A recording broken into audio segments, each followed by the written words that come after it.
Hey Sketch Club, how is everybody? In this video, I'm going to go through a little bit of my learning process of painting in a sketchbook, which I've honestly never done or tried before.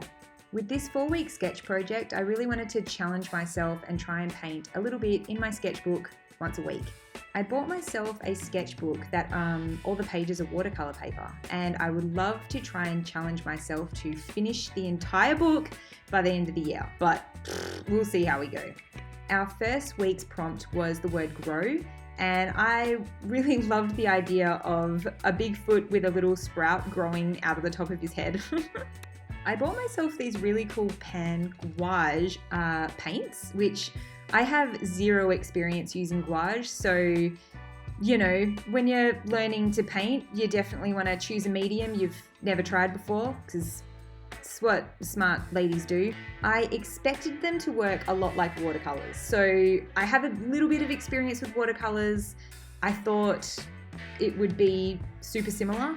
In some ways, they're really similar. So like for doing washes and stuff like that, like the washes that I've got going on so far, super similar to watercolors. But then in other ways, like see how when I'm doing these leaves, the paint's going on a little bit thicker, and it kind of, I don't know how to describe it. It sits on top of the paper. It doesn't so much soak into the paper the way that watercolors do, which means that you can lift the paint off if you're not careful.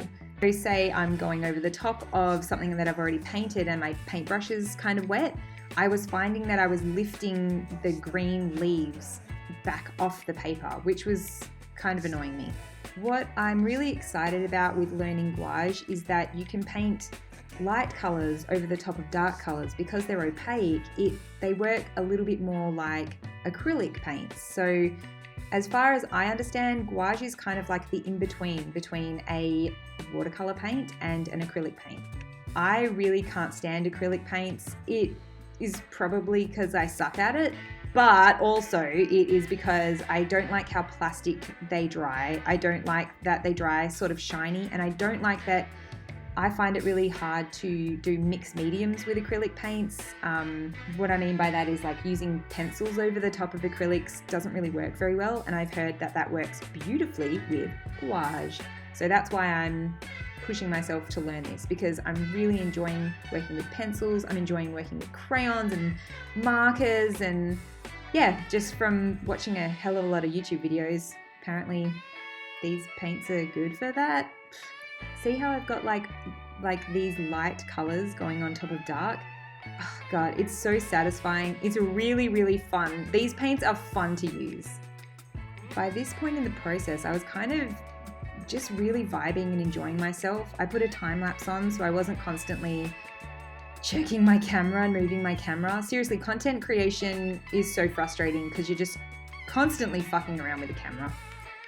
I was, just really enjoying, I was listening to an audiobook at the time and just really enjoying painting, and I just hadn't done this for so long. And this is where I should have stopped, but I just kept going because I was so focused on the fucking audiobook that I just kept painting layers and layers and layers. Then I just went too far and I got into the paint pens and I just went overboard and I fucked the whole thing up. There is just too much detail, too much is going on. I absolutely hate how this turned out, but I really enjoyed the process and I can't wait to start my next one. So thanks for watching. Bye!